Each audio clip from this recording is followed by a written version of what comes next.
જય માતાજી મિત્રો, તમારા બધાનું સ્વાગત છે આપણે મેલડી સિદ્ધ સાધના ચેનલ ઉપર। તો મિત્રો, આજના વિડીયોમાં આપણે વાત કરવાના છીએ કે 12 મહિનામાં 4 નવરાત્રિ આવે છે, બરોબર। એમાંથી આજે આપણે ગુપ્ત નવરાત્રિ ઉપર વાત કરવાના છીએ। તો ચાલો મિત્રો, ગુપ્ત નવરાત્રિ બહુ નજીકમાં આવી રહી છે, તો આજે હું તમને એની વિગતવાર અને વિધિપૂર્ણ આખી માહિતી સરળ ભાષામાં આપવાનો છું। તો વિડીયોને અંત સુધી જુઓ અને વધુને વધુ શેર કરો।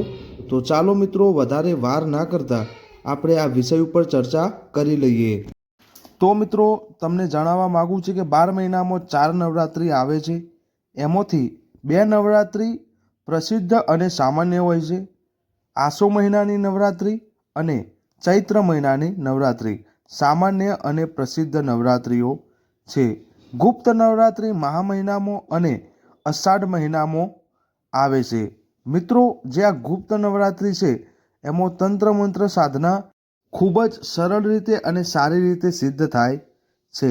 મિત્રો, આ વર્ષની પ્રથમ નવરાત્રિ 10 ફેબ્રુઆરી શનિવાર શુક્લ પક્ષની પ્રદીપતા તિથિમાં આરંભ થવાની છે અને એનું સમાપન જે છે એ 18 ફેબ્રુઆરી રવિવારના દિવસે થશે। ફરીથી એકવાર જણાવી દઉં છું, 10 ફેબ્રુઆરી શનિવાર શુક્લ પક્ષની પ્રતિપદા સ્થિતિમાં આરંભ થશે અને સમાપન જે છે, જે સમાપ્ત થાય છે એ 18 ફેબ્રુઆરી રવિવારના દિવસે થશે।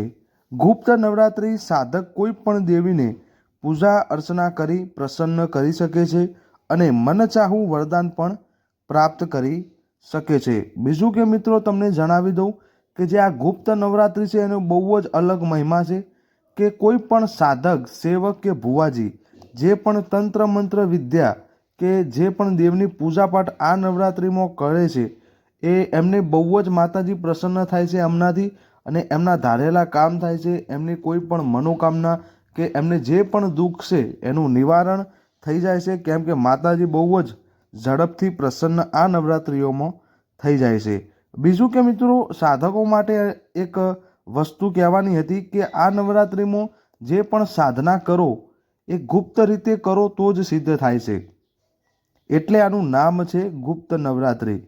જો તમે કોઈ સાધના કરો છો તો એ તમારે ગુપ્ત રાખવાની છે, બરાબર।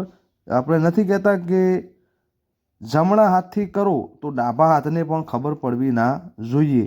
જો આ રીતે તમે કોઈ પણ સાધના મંત્ર તંત્ર સિદ્ધ કરશો તો 100% આ નવરાત્રિ તમારી સફળ બનવાની છે।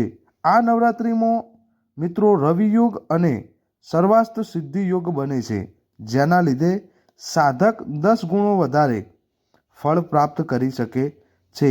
તો મિત્રો, સૌ ભુવાજી, સેવક અને સાધક માટે આ ખૂબ જ સારા સમાચાર છે, કેમ કે આ નવરાત્રિમાં રવિયોગ અને સર્વાત સિદ્ધિ યોગ પણ બને છે। તો સૌને આ નવરાત્રિનો જે ગુપ્ત નવરાત્રિ આવે છે એનો લાભ લેવો, બરાબર, કેમ કે તમારા માટે જ નવરાત્રિ છે આનો તમે ભરપૂર લાભ લઈ લો। હવે મિત્રો, વાત કરી લઈએ કે શુભ મુહૂર્ત ક્યારે છે, બરાબર। હવે એ શુભ મુહૂર્ત તમને જણાવવા જઈ રહ્યો છું કે આ નવરાત્રિમાં ઘટ સ્થાપનનું શુભ મુહૂર્ત 10 ફેબ્રુઆરી સવારે 8:45 થી 10:10 સુધી, એટલે કે 1 કલાક અને 45 મિનિટ સુધીનું રહેવાનું છે। આ પ્રથમ મુહૂર્ત છે, બરાબર।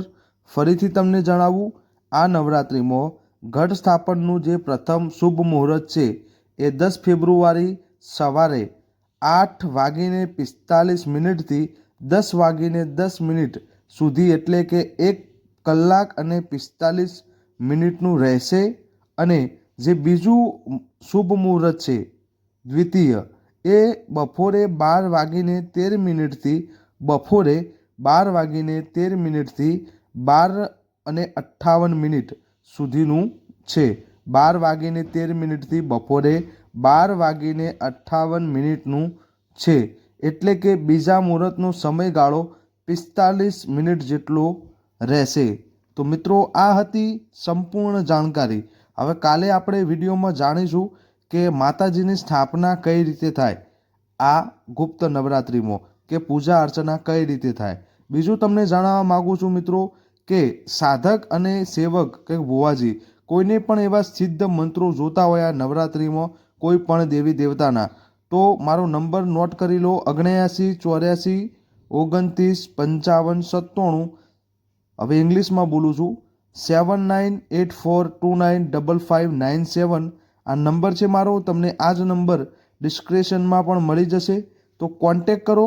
ફરીથી એકવાર જણાવું છું મિત્રો કે આ નવરાત્રિના જે સિદ્ધિ કરવાના મંત્રો છે, સાધના કરવાના, એ પ્રોવાઈડ કરવાનું છું. પ્રસન્ન કરવાના મંત્રો પ્રોવાઈડ કરવાનો છું. અને એટલે હું તમને વિડીયોમાં જણાવી દઉં કે ગુરુ દક્ષિણા લાગશે, કેમ કે ગુરુમુખી મંત્રો તમને મળશે 100% સિદ્ધ અને 100% સંપૂર્ણ વિધિ વિધાન સાથે. તો ચાલો મિત્રો, આ વિડીયોમાં આટલું. જો વિડીયોમાં થોડું ઘણું પણ તમને જાણવા જેવું લાગ્યું હોય, થોડી ઘણી પણ જાણકારી મળી હોય, આપણી સરળ ભાષા તમને ગમતી હોય, તો આપણી ચેનલ સાથે જોડાવા નમ્ર વિનંતી છે.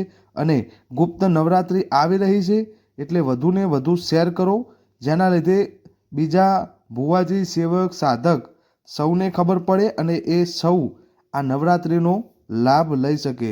તો ચાલો મિત્રો, જય માતાજી, જય મેલડીમાં, હર હર મહાદેવ.